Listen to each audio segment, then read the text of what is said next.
Content creators.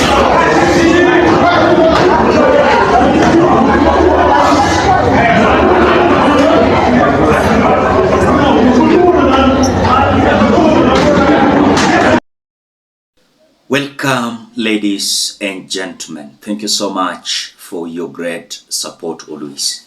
I'm so grateful for your continued support to this channel. Thank you so much, ladies and gentlemen. Now, William Samoei Ruto ameamua kulinda thug mwenzake.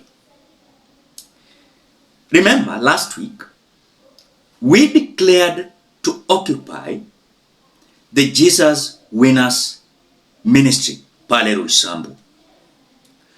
Tukiongea na wewe sahi, we have massive youths heading to Jesus Winners Ministry in ROYSAMBU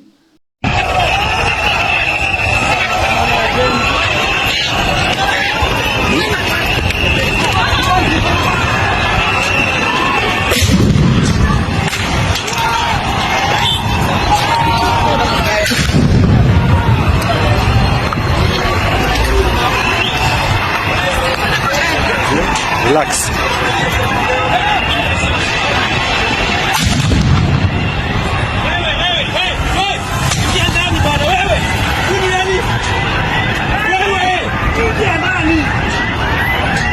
Ndio huyu. Usiatoroke. Haya sasa hapa itakayokimbie. Hata kimbie.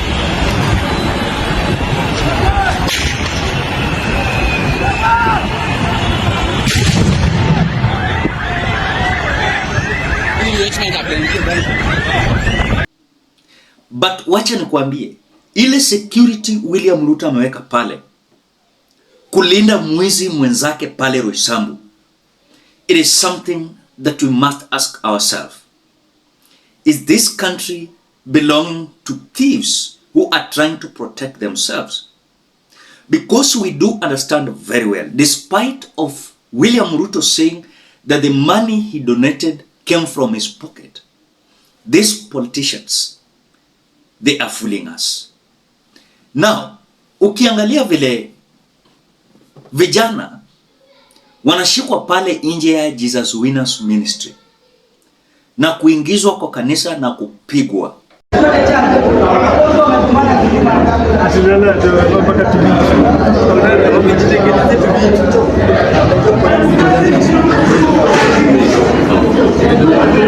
Content creators.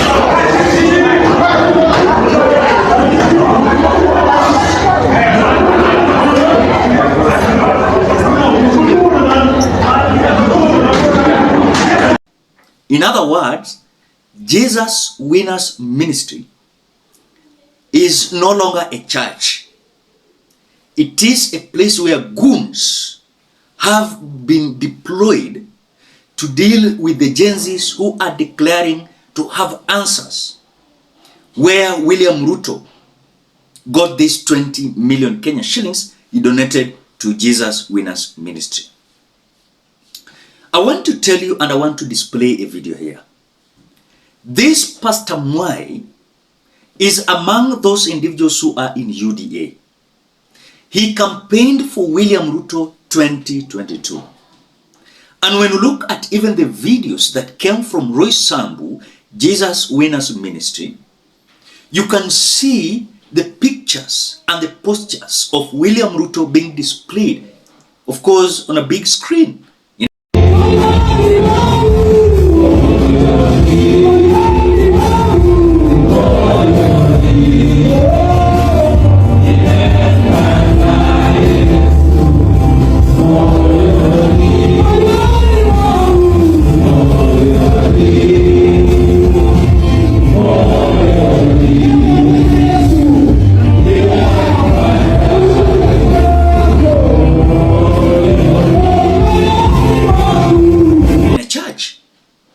So when you see Pastor Mwai defending William Ruto, ni wale wanajua ni nini wanafanya biashara na watu pale kanisani.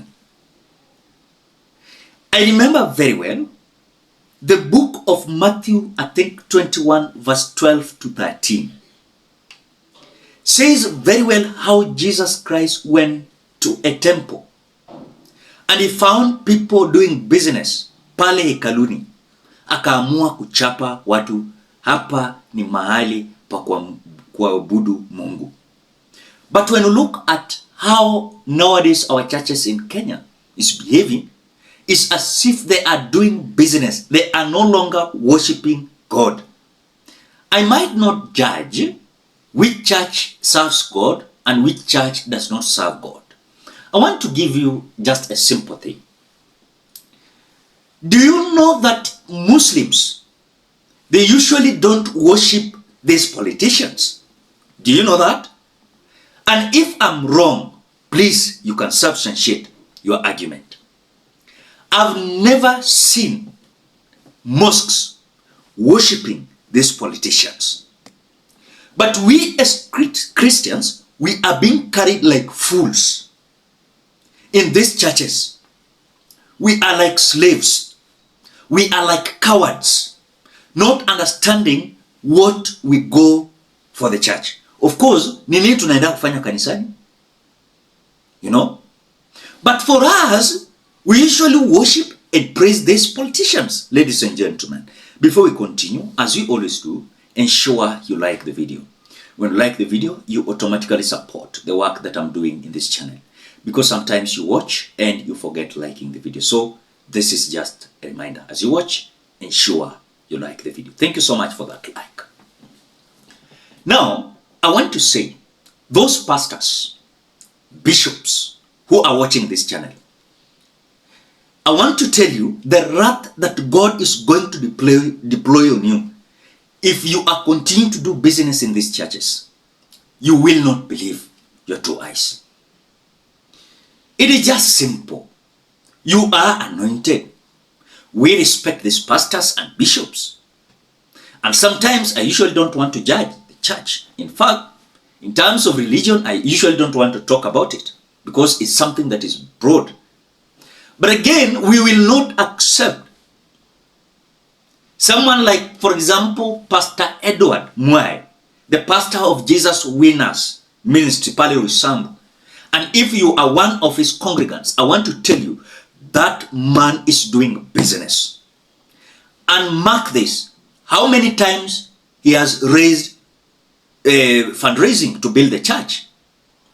Since 2017, I saw even a church, one of his branches in Eldoret, somewhere in Roma, started assisting the main headquarters by contributing and fundraising money. They fundraises millions and millions of money.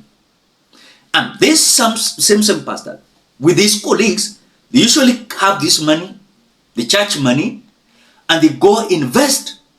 In fact, as we speak, Pastor Edward Mwai is a billionaire. If you don't know, by the way, he has real estates. He's doing businesses. The car that he's just using is not something that is ordinary. That man has been offered security. And what he's doing there is pure business. And by the way, he's also having some agents that is recruiting young men and women to go outside the country for greener pastures. For example, like Saudi and other countries like Qatar. And they usually get commissions, which for me, I don't care with the businesses of Saudi, Qatar, but the reality is these politicians have destroyed our churches. So when you see young men and women deciding to come out to put our churches on the right direction, some pastors, they're trembling. But the reality, let me tell you, the church is good.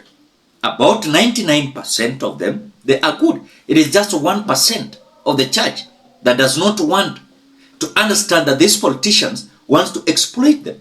And by the way, it is not, when you look at this 1%, hao ndio wanaharibu kanisa na wanaonekana kwamba kanisa ni mbaya. Can we emulate what the Muslims are doing? Muslims when they go to, wakienda kusali ni kusali. Hakuna stories zingine. Uwezi enda kupiga siasa. Hebu niambie wangapi wanaonanga wakienda kupiga siasa mosque? Pale wanakuanga na time. In fact these people wanakuanga na time. Saa ya kuwa unasikia wanasali. Pap watu wanaenda kusali na kutoka.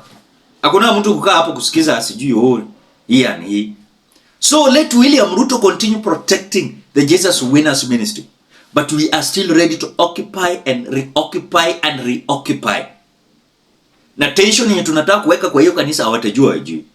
As we speak already you can see young youth wanakuwa tear gas, wanafukuzwa, wengine wanashikwa, wanaingizwa kwa kanisa, wanagongwa huko ndani. So it's like a church has turned to a police station. Ladies and gentlemen, what do you think? Drop your opinion at the comment section below. Otherwise, thank you so much because of your great support. Please consider subscribing, liking, commenting, and sharing this video. Bye bye till you meet in another video.